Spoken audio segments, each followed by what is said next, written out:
ηθοποιοί και τραγουδιστές είναι τα όργανα του διαβόλου. Ανασηκώθηκα και βλέπω στο βάθος ένα πλάσμα, μια μορφή. Είχε μεγάλα αμυγδαλωτά μάτια και σκιστά και μακριά ξανθά μαλλιά. Δεν είχα ξαναδεί ποτέ κάτι παρόμοιο. Προσέξτε, μην πάτε και το αγοράσετε στα παιδιά σας, θα δαιμονιστούν αμέσως. Έχει ολόκληρο διάβολο μέσα. Εδώ μέσα έχει ολόκληρο διάβολο.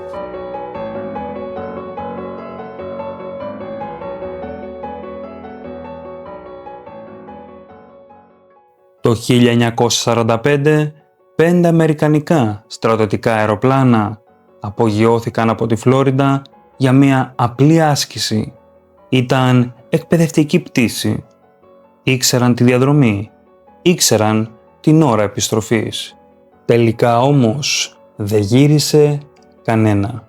Και το πιο περίεργο δεν ήταν η εξαφάνισή τους. Ήταν τα τελευταία λόγια που ακούστηκαν στον ασύρματο. Δεν αναγνωρίζουμε τη θάλασσα. Οι πυξίδες δεν δουλεύουν.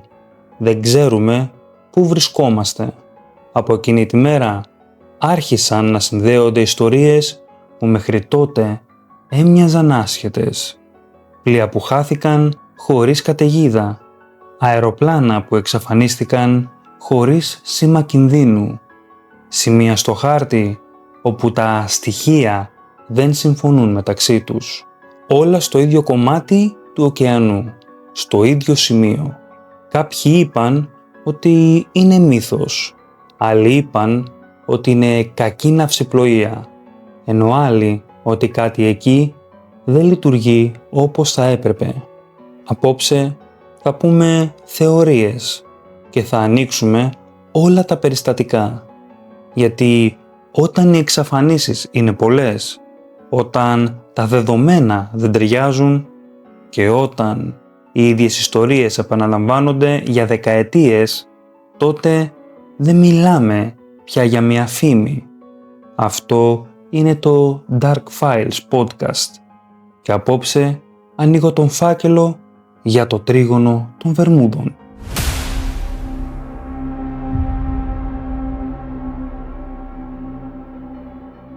Πριν ακουστεί ποτέ ο όρος τρίγωνο των Βερμούδων, πριν γραφτούν βιβλία, πριν μπουν θεωρίες και εξηγήσεις, υπήρχαν μόνο περιστατικά. Και αυτά τα περιστατικά δεν είχαν τίποτα το θεαματικό. Ήταν απλά καθημερινά ταξίδια. Πλοία που έκαναν δρομολόγια χρόνια. Πιλότοι που ήξεραν τη διαδρομή απ' έξω. Θάλασσα που δεν έδειχνε επικίνδυνη. Και μετά, κάποια από αυτά δεν ολοκληρώθηκαν ποτέ. Οι πρώτες αναφορές για περίεργες εξαφανίσεις στον Ατλαντικό δεν έγιναν τον 20ο αιώνα. Υπάρχουν καταγραφές ήδη από το 19ο. Καπετάνοι που έγραφαν στα ημερολόγια τους ότι η πυξίδα έδειχνε λάθος.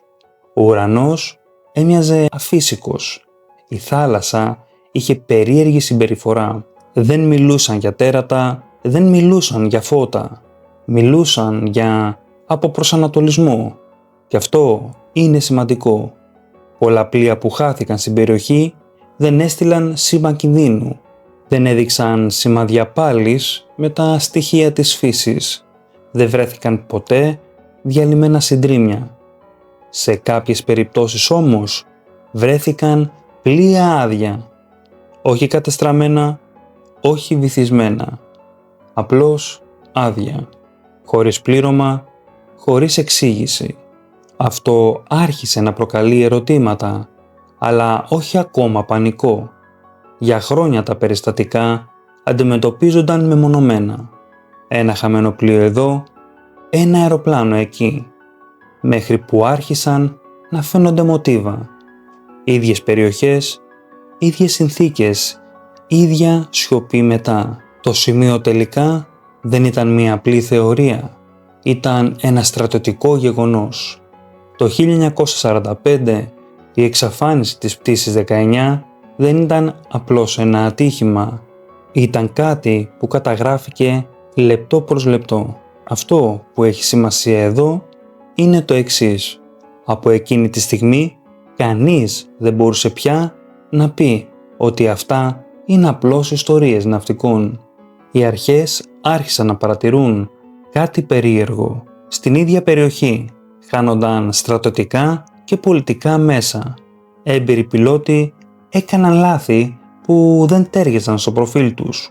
Τα συστήματα παρουσίαζαν προβλήματα χωρίς εμφανή αιτία. Και όμως δεν υπήρχε ένας ξεκάθαρος λόγος. Κάποιοι μίλησαν για κακή χαρτογράφηση, άλλοι για ξαφνικές αλλαγές καιρού, άλλοι για ανθρώπινο λάθος. Όλα αυτά ακούγονται λογικά.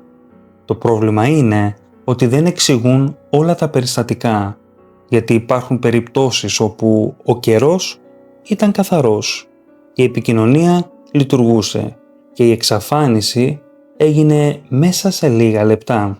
Ένα ακόμα στοιχείο που προβλημάτισε ήταν ο χρόνος. Σε κάποιες αναφορές οι επιζώντες από κοντινά περιστατικά μιλούν για αίσθηση ότι χάθηκε ο χρόνος, ασυνέπειες στα ρολόγια, διαφορετική αντίληψη διάρκειας. Δεν ήταν πολύ, αλλά ήταν αρκετή για να γραφτεί. Και όταν κάτι γράφεται σε επίσημες αναφορές, δεν αγνοείται εύκολα. Έτσι, σιγά σιγά η περιοχή απέκτησε φήμη. Όχι επειδή κάποιος τη βάφτισε έτσι από την αρχή, αλλά επειδή μαζεύτηκαν πολλά ανεξήγητα στο ίδιο σημείο και τότε εμφανίστηκε το όνομα. Τρίγωνο των Βερμούδων. Όχι σαν γεωγραφικός όρος, αλλά σαν τρόπος να πεις ότι εδώ κάτι δεν πάει καλά. Και κάπου εδώ, πριν σας πω όμως για θεωρίες και πριν μιλήσω για εξωγήινους, παιδεία, πύλες ή συνωμοσίες, πρέπει να κάνω κάτι απλό. Να δω τι ακριβώς συνέβη. Και η πρώτη υπόθεση που έκανε όλο τον κόσμο να παγώσει είναι αυτή που θα σας πω τώρα. 5 Δεκεμβρίου 1945, Φλόριντα. Δεν είναι νύχτα, δεν είναι καταιγίδα, δεν είναι μυστική αποστολή. Είναι απλώς μια εκπαιδευτική πτήση.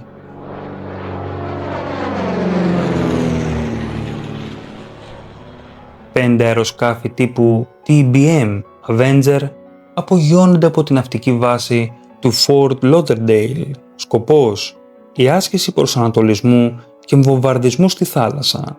Οι πιλότοι δεν είναι αρχάριοι, έχουν εμπειρία, έχουν ξανακάνει τη διαδρομή.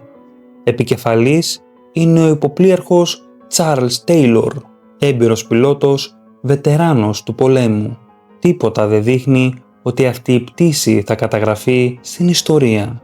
Στην αρχή όλα πήγαιναν κανονικά. Τα αεροσκάφη πετούν σε σχηματισμό. Η άσκηση εκτελείται. Η επικοινωνία με τη βάση λειτουργεί.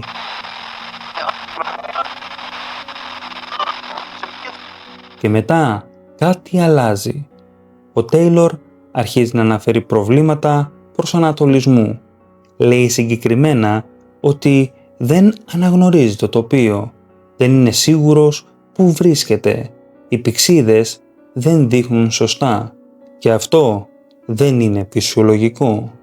Οι άλλοι πιλότοι αρχίζουν να ακούγονται ανήσυχοι. Στους ασυρμάτους καταγράφονται φράσεις όπως «δεν ξέρουμε που είμαστε» ή «όλα δείχνουν λάθος». Ακόμα και ο ωκεανός φαίνεται διαφορετικός. Δεν μιλάνε για πανικό, αλλά μιλάνε για σύγχυση. Η βάση προσπαθεί να τους καθοδηγήσει. Τους λένε να πετάξουν δυτικά, μετά βόρεια, μετά να αλλάξουν πορεία ξανά. Ο Τέιλορ όμως επιμένει ότι η πυξίδα δεν λειτουργεί. Οι κατευθύνσεις δεν βγάζουν νόημα. Φοβάται ότι πετούν προς λάθος κατεύθυνση. Κάποια στιγμή ακούγεται να λέει «όλα μοιάζουν λάθος, ακόμα και ο ωκεανός».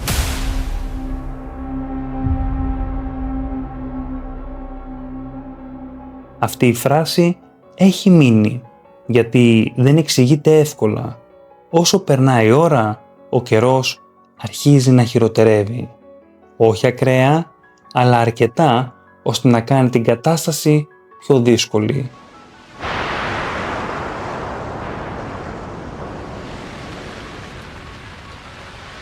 Τα καύσιμα μειώνονται και εδώ έρχεται το πιο ανησυχητικό σημείο.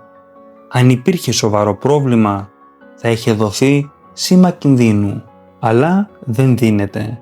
Δεν ακούγεται πανικός, δεν ακούγεται πέφτουμε. Η επικοινωνία απλώς αραιώνει και μετά σταματά τελείως. Η πτήση 19 δεν επιστρέφει ποτέ.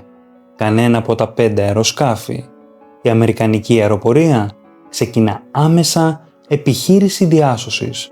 Αεροσκάφη, πλοία, περιοχές που ελέγχονται ξανά και ξανά. Και εδώ προστίθεται κάτι ακόμα πιο παράξενο. Ένα από τα αεροσκάφη διάσωσης, ένα Martin Mariner, εξαφανίζεται και αυτό, με πλήρωμα 13 άτομα. Και για εκείνο δεν βρίσκεται τίποτα. Δεν υπάρχει σήμα, δεν υπάρχει συντρίμμη. Σαν να μπήκε και αυτό στην ίδια σιωπή. Οι έρευνες κρατούν μέρες. Δεν βρίσκουν αεροσκάφη, πτώματα, σωσίβια, πετρέλαιο στην επιφάνεια. Ένα απόλυτο τίποτα. Και αυτό δεν είναι το φυσιολογικό αποτέλεσμα μιας αεροπορικής τραγωδίας στη θάλασσα. Κάτι πάντα επιπλέει. Εδώ όμως δεν επιπλέει τίποτα. Οι επίσημες αναφορές αρχίζουν να γράφονται. Στην αρχή μιλούν για λάθος πλοήγηση, πιθανή σύγχυση του επικεφαλής και κακό καιρό. Μετά όμως κάτι αλλάζει. Η τελική έκθεση αναφέρει ως αιτία άγνωστα αίτια. Αυτό για στρατιωτικό έγγραφο είναι βαρύ. Σημαίνει δεν ξέρουμε τι έγινε. Από εκείνη τη στιγμή η πτήση 19 γίνεται σημείο αναφοράς. Όχι επειδή ήταν η πρώτη εξαφάνιση, αλλά επειδή καταγράφηκε, ακούστηκε και ερευνήθηκε. Και παρόλα αυτά δεν έκλεισε. Και το ερώτημα μένει μέχρι σήμερα. Πώς γίνεται 5 αεροσκάφη με έμπειρους πιλότους σε γνωστή περιοχή να χαθούν χωρίς ίχνος και πώς γίνεται το ίδιο να συμβαίνει και όσους πάνε να τα βρουν. Εδώ δεν μπορώ να πω ότι μιλάμε για θρύλο, αλλά μιλάμε για επίσημα αρχεία. Και από εδώ και πέρα, ό,τι και αν ακουστεί για το τρίγωνο των Βερμούδων, ξεκινά από αυτήν την ημέρα.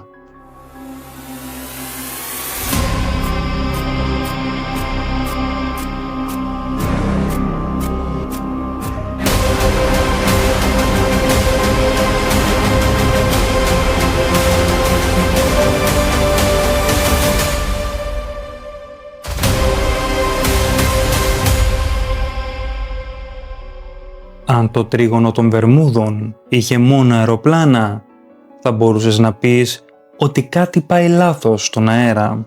Αλλά δεν έχει μόνο αεροπλάνα, έχει και πλοία.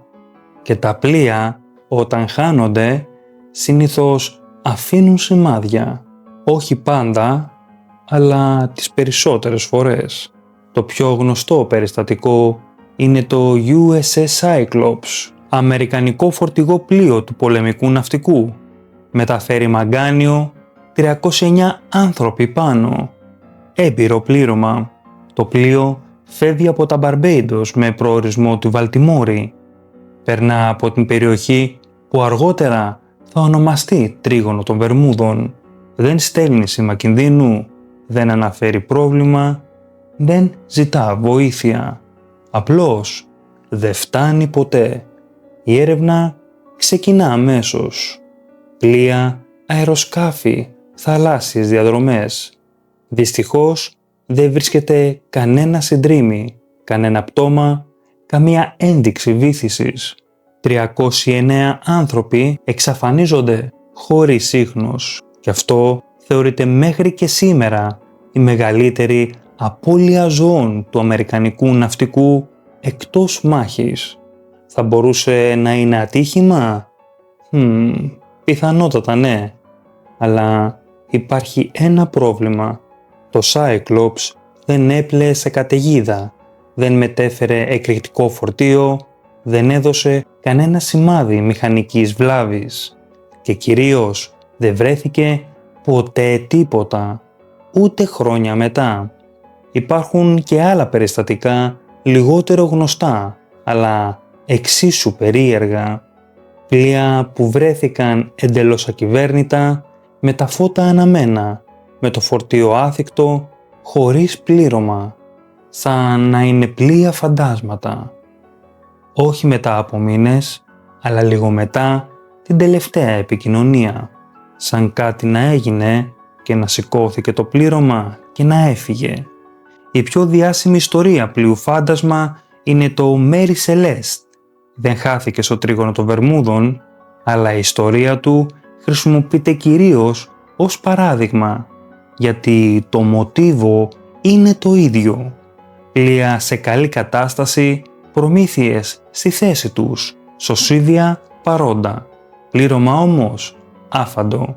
Και αυτό το μοτίβο εμφανίζεται και σε πλοία που χάθηκαν εντός της περιοχής. Σε κάποιες περιπτώσεις τα ημερολόγια πλοίου σταματούν απότομα, χωρίς εξήγηση, χωρίς καταγραφή κινδύνου. Σε κάποιες άλλες οι πηξίδες βρέθηκαν να δείχνουν λάθος κατεύθυνση. Όχι σπασμένες, απλώς λάθος. Και εδώ αρχίζει να φαίνεται κάτι κοινό. Οι εξαφανίσεις δεν συνδέονται από πανικό, δεν έχουν δραματικά τελευταία μηνύματα, δεν δείχνουν πάλι μεταφυσικά φαινόμενα. Απλώς είναι σιωπηλές, σαν να συνέβη κάτι πολύ γρήγορα ή κάτι που δεν έδωσε χρόνο για αντίδραση. Ένα ακόμα στοιχείο που προβληματίζει είναι η εμπειρία όσων πέρασαν από την περιοχή και επέστρεψαν. Ναυτικοί που μιλούν για περίεργες αλλαγές στον καιρό μέσα μόνο σε λίγα λεπτά. Θάλασσα που γυαλίζει κάπως αφύσικα. Ουρανό χωρίς καθαρό ορίζοντα. Αίσθηση από προσανατολισμού. Δεν το είπαν όλοι αυτό, αλλά αρκετοί. Και όταν πολλές ανεξάρτητες μαρτυρίες λένε παρόμοια πράγματα, κάτι πάει στραβά. Οι επίσημες εξηγήσεις μιλούν για καταιγίδες, ισχυρά ρεύματα, ανθρώπινα λάθη, μαγνητικά πεδία και όλα αυτά υπάρχουν στον Ατλαντικό. Αλλά δεν υπάρχουν μόνο εδώ. Και όμως, εδώ βλέπεις τις περισσότερες εξαφανίσεις, λιγότερα ευρήματα και πιο πολλά ερωτήματα. Και εδώ μπαίνει το κρίσιμο ερώτημα. Γιατί τα πλοία εξαφανίζονται έτσι, χωρίς μάχη, χωρίς σήμα, χωρίς ίχνη? Τότε μάλλον δεν μιλάμε απλώς για κακό καιρό. Μιλάμε για κάτι που αποδιοργανώνει, αποπροσανατολίζει και μετά αφήνει μόνο σιωπή. Σε αυτό το σημείο ο κόσμος αρχίζει να κοιτάει πέρα από τα προφανή, τα φυσικά φαινόμενα που κάποιοι λένε ότι αρκούν και άλλοι ότι δεν αρκούν καθόλου. Αν ρωτήσεις ένα ναυτικό ή ένα πιλότο τι είναι πιο επικίνδυνο πράγμα στη θάλασσα, δεν θα σου πει κάτι μυστήριο. Θα σου πει μα φυσικά ο καιρός. Και πράγματι η περιοχή του τριγώνου των Βερμούδων είναι από τις πιο δύσκολες στον Ατλαντικό. Όχι επειδή είναι πάντα άγρια, αλλά επειδή αλλάζει γρήγορα. Εκεί συγκρούονται διαφορετικά καιρικά συστήματα. Ζεστά ρεύματα από τον κόλπο του Μεξικού, ψυχρότερες μάζες αέρα από τον βορρά, ξαφνικές καταιγίδες που δεν προλαβαίνουν να προβλεφθούν. Μέσα σε λίγα λεπτά, καθαρός ουρανός μπορεί να γίνει μαύρος. Η θάλασσα να σηκωθεί απότομα από την ηρεμία και η ορατότητα να χαθεί αστραπιαία. Και αυτό στην θάλασσα ή στον αέρα δεν συγχωρείται. Ένα από τα πιο γνωστά φυσικά φαινόμενα της περιοχής είναι το Gulf Stream, ένα ισχυρό θαλάσσιο ρεύμα που κινείται με μεγάλη ταχύτητα, παρασύρει ό,τι βρεθεί πάνω του, μπορεί να μετακινήσει συντρίμμια δεκάδες χιλιόμετρα σε λίγες ώρες. Αυτό εξηγεί κάτι σημαντικό. γιατί σε πολλές εξαφανίσεις δεν βρίσκονται συντρίμμια. Αν ένα πλοίο ή ένα αεροπλάνο διαλυθεί και τα κομμάτια μπουν στο ρεύμα, μπορεί να χαθούν γρήγορα από το σημείο του ατυχήματος. Και αυτό είναι λογικό. Και ναι, ισχύει. Υπάρχουν επίσης αναφορές για γιγάντια κύματα, τα λεγόμενα rogue waves, κύματα που εμφανίζονται ξαφνικά, έχουν τεράστιο ύψος, μπορούν να χτυπήσουν το πλοίο χωρίς προειδοποίηση. Ένα τέτοιο κύμα μπορεί να ανατρέψει το πλοίο, να το βυθίσει γρήγορα, να μην αφήσει χρόνο για σήμα κινδύνου. Και αυτό έχει καταγραφεί και αλλού στον κόσμο. Μέχρι εδώ όλα φαίνονται να μπαίνουν σε σειρά. Αλλά εδώ αρχίζουν τα προβλήματα, γιατί αυτά τα φαινόμενα δεν υπάρχουν μόνο στο τρίγωνο των Βερμούδων, συμβαίνουν και σε άλλους ωκεανούς και όμως δεν προκαλούν το ίδιο μοτίβο εξαφανίσεων και κυρίως δεν εξηγούν όλα τα περιστατικά. Ένα άλλο σημείο που συζητιέται πολύ είναι οι μαγνητικές ανομαλίες. Υπάρχουν περιοχές στον κόσμο όπου ο μαγνητικός βορράς και ο γεωγραφικός βορράς συμπίπτουν ή αποκλίνουν περισσότερο από το συνηθισμένο.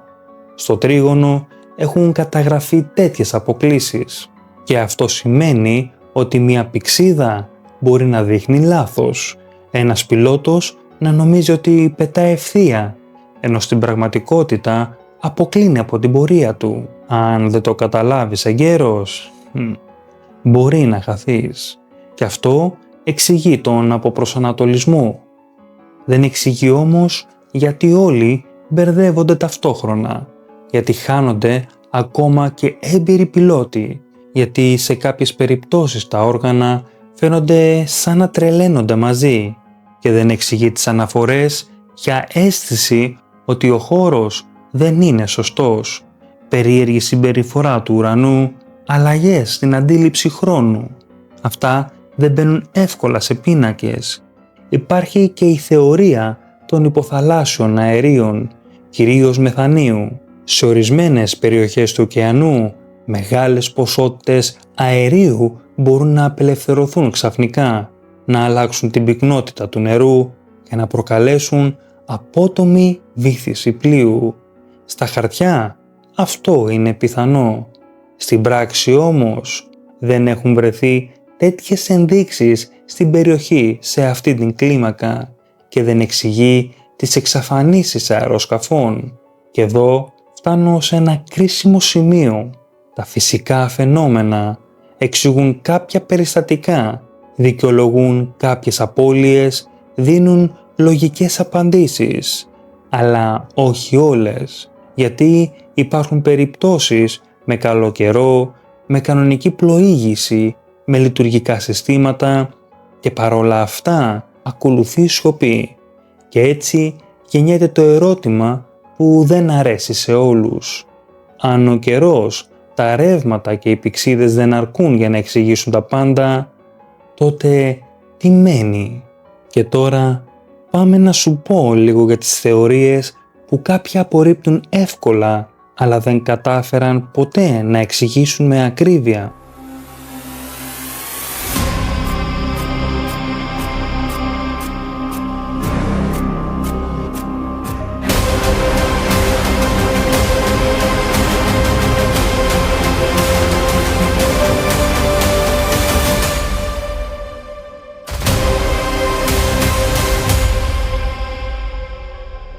Όταν όλες οι επίσημες αναφορές και έγγραφα τελειώνουν, δεν σημαίνει ότι τελείωσε και το ερώτημα. Σημαίνει ότι κάποιοι άρχισαν να κοιτάνε αλλού και οι θεωρίες που γεννήθηκαν γύρω από το τρίγωνο των Βερμούδων δεν προέκυψαν από το τίποτα. Προέκυψαν γιατί κάποια περιστατικά έμειναν ορφανά χωρίς κάποια εξήγηση. Μια από τις πρώτες ιδέες που εμφανίστηκαν ήταν ότι στην περιοχή υπάρχουν ασυνήθιστα ηλεκτρομαγνητικά φαινόμενα, όχι απλώς μαγνητικές αποκλίσεις, αλλά κάτι πιο έντονο.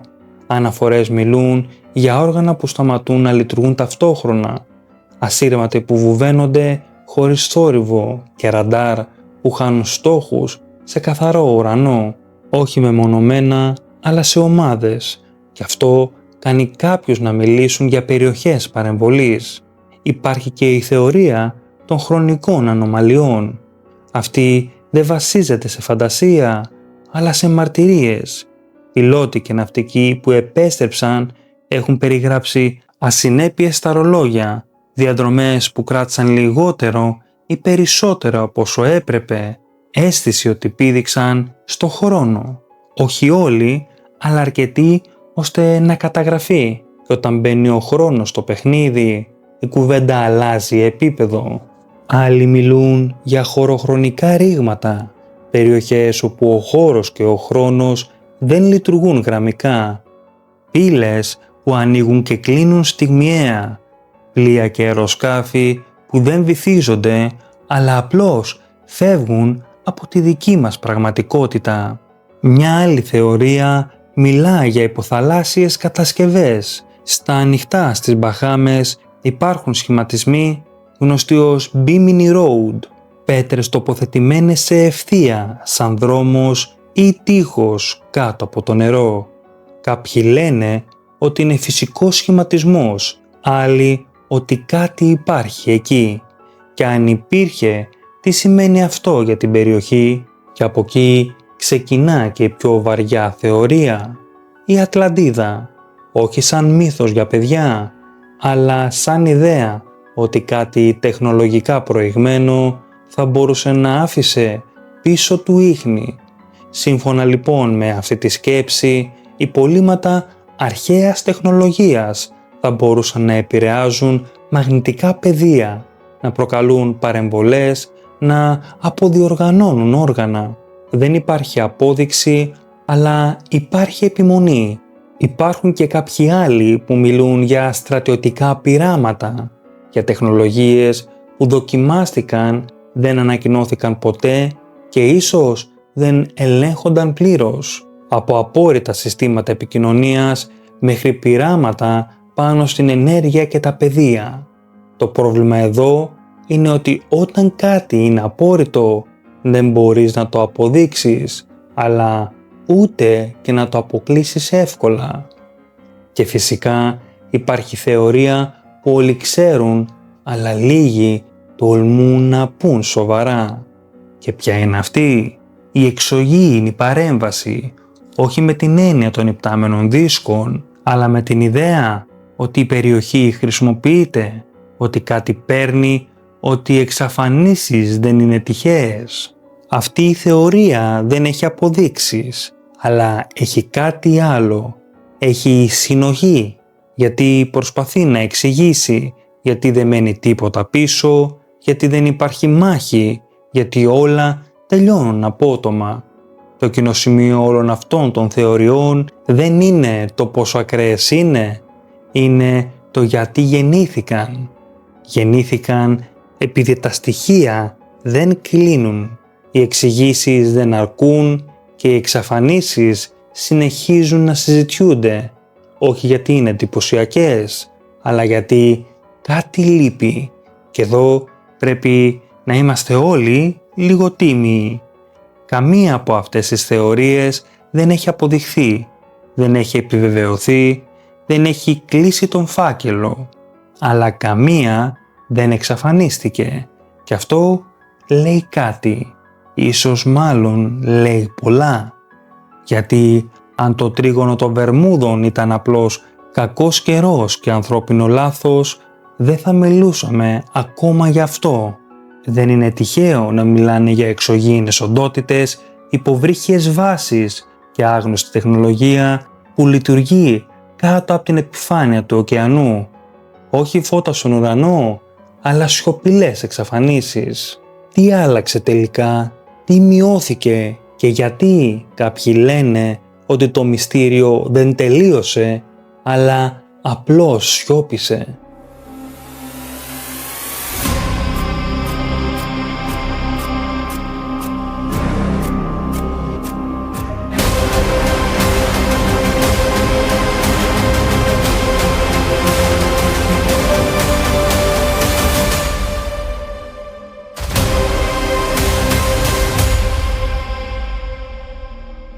Αν το τρίγωνο των Βερμούδων ήταν όντως μια κατάρα, μια ζώνη που καταπίνει ό,τι περνάει, τότε σήμερα θα έπρεπε να είναι νεκρή περιοχή.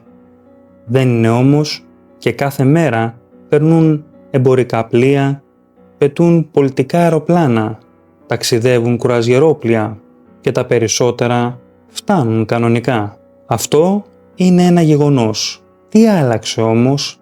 Πρώτα απ' όλα, φυσικά η τεχνολογία. Σήμερα η πλοήγηση γίνεται με GPS. Οι πορείες καταγράφονται συνεχώς, τα αεροσκάφη παρακολουθούνται σε πραγματικό χρόνο. Τα πλοία στέλνουν σήμα ακόμα και αν χαθεί το πλήρωμα. Αν κάτι πάει στραβά, μένει ίχνος και αυτό από μόνο του μειώνει το μυστήριο. Επίσης, άλλαξε ο τρόπος που κινούμαστε. Οι σύγχρονες διαδρομές αποφεύγουν επικίνδυνες ζώνες καιρού, προσαρμόζονται άμεσα σε αλλαγές, έχουν περισσότερα εναλλακτικά σχέδια. Δεν πετάς ή πλέεις πια στα τυφλά. Και όμως, παρά τη μείωση των εξαφανίσεων, κάτι δεν εξαφανίστηκε. Τι είναι αυτό? Μα φυσικά οι αναφορές. Υπάρχουν ακόμα μαρτυρίες για ξαφνική απώλεια σήματος, για παρεμβολές σε όργανα, στιγμιαίο αποπροσανατολισμό, ανεξήγητες αποκλίσεις πορείας.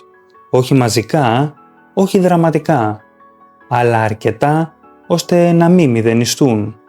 Υπάρχει και ένα ακόμα στοιχείο που δεν συζητιέται συχνά και αυτό είναι οι ασφαλιστικές εταιρείες.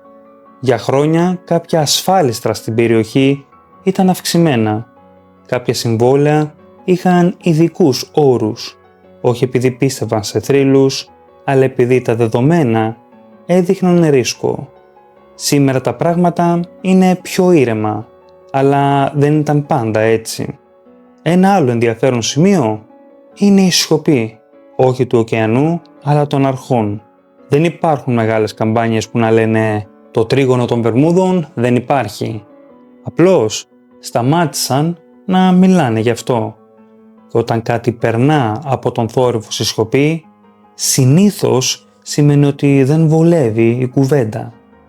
Κάποιοι μάλιστα λένε ότι το μυστήριο λύθηκε, ότι ήταν υπερβολές ή ήταν κακή ναυσιπλοεία. Και όμως κανείς δεν μπόρεσε να δείξει πού ακριβώς χάθηκαν τα πάντα, γιατί δεν βρέθηκε ποτέ ίχνος σε συγκεκριμένες περιπτώσεις. Τι συνέβη σε όλες τις εξαφανίσεις και χωρίς εξαίρεση. Ο φάκελος, όπως καταλαβαίνεις, δεν έκλεισε. Απλώς μπήκε στο ράφι. Και ίσως αυτό είναι το πιο ανησυχητικό. Όχι ότι κάτι συνεχίζει να καταπίνει τα πλοία, αλλά ότι μάθαμε να ζούμε με τα κενά. Να λέμε δηλαδή, δεν έχει σημασία πια, ό,τι έγινε, έγινε. Και ό,τι είναι να γίνει, θα γίνει. Μέχρι απλά να συμβεί κάτι ξανά που ίσως φουντώσει πάλι τα φώτα της δημοσιότητας. Γιατί αν υπάρχει ένα θέμα από το τρίγωνο των Βερμούδων, δεν είναι ότι ο ωκεανός κρύβει τέρατα. Βέβαια, ούτε αυτό το ξέρουμε, αλλά κάνουμε υποθέσεις. Είναι όμως ότι ακόμα και με όλη την τεχνολογία δεν ελέγχουμε τα πάντα και κάποια μέρη του κόσμου δεν εξηγούνται πλήρως, απλώς λειτουργούν. Και τώρα ήρθε η ώρα να κλείσουμε τον φάκελο, όχι με μια απάντηση, αλλά με αυτό που μένει. Αλλά πριν προχωρήσουμε, ας κάνουμε ένα διάλειμμα.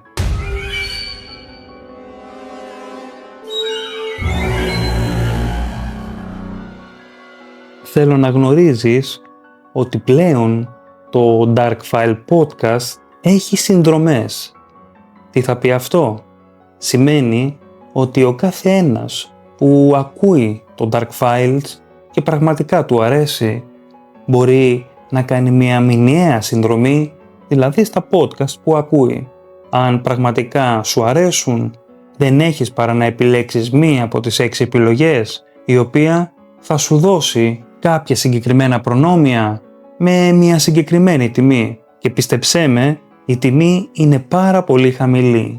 Είναι στο χέρι σου αν θες αυτό το podcast να δυναμώσει περισσότερο και να σου κρατάει συντροφιά για τον επόμενο καιρό. Από σένα εξαρτάται το πόσο πολύ θέλεις να έχεις εμένα, το Διονύση και το Dark Files για παρέα.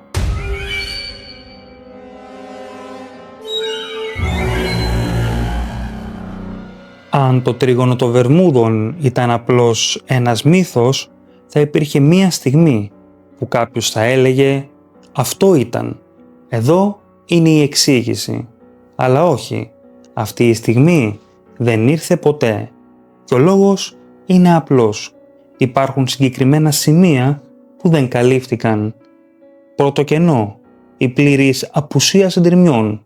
Σε πολλές εξαφανίσεις δεν βρέθηκε ούτε κομμάτι μετάλλου, ούτε σωσίβιο, ούτε ίχνος καυσίμων. Όχι αμέσως, αλλά ούτε και χρόνια μετά.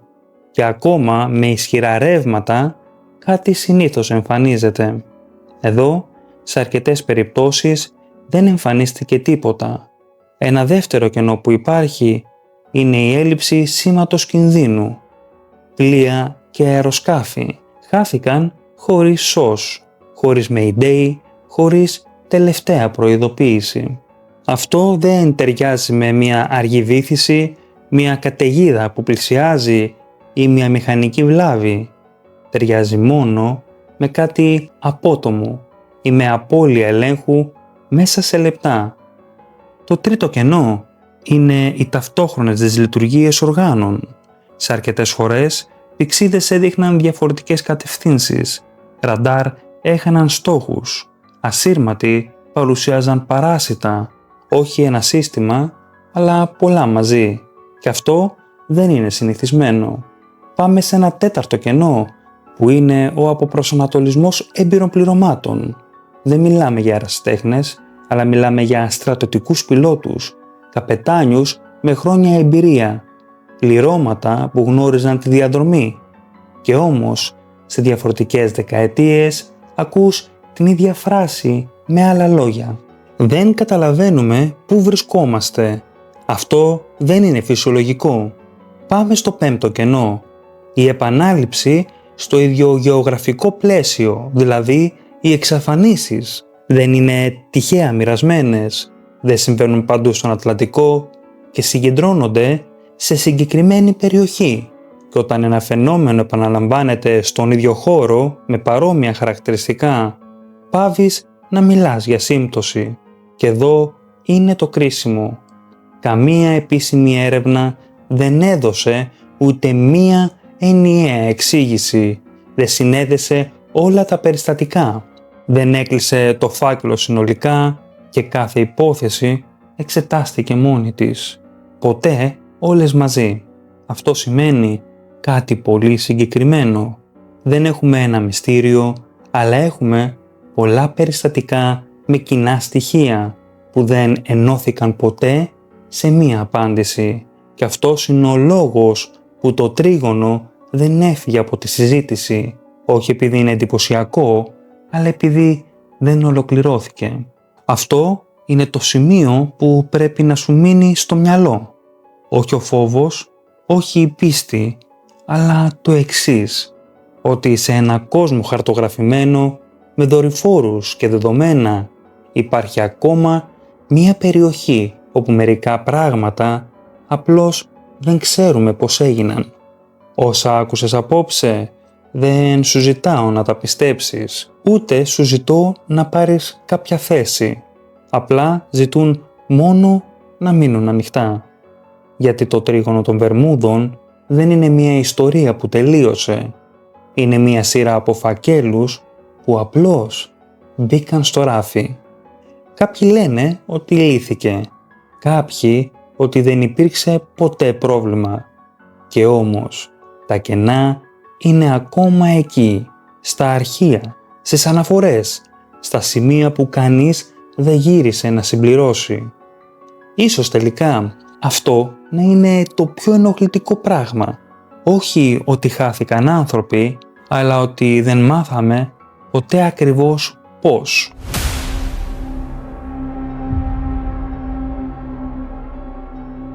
Και κάπου εδώ ο χρόνος μας τελείωσε για τώρα. Αυτό ήταν ένα ακόμη αρχείο του Dark Files podcast. Και όπως πάντα, ο φάκελος κλείνει. Όχι γιατί τελείωσε, αλλά γιατί προς το παρόν δεν έχουμε κάτι άλλο να προσθέσουμε. Τα λέμε την επόμενη φορά.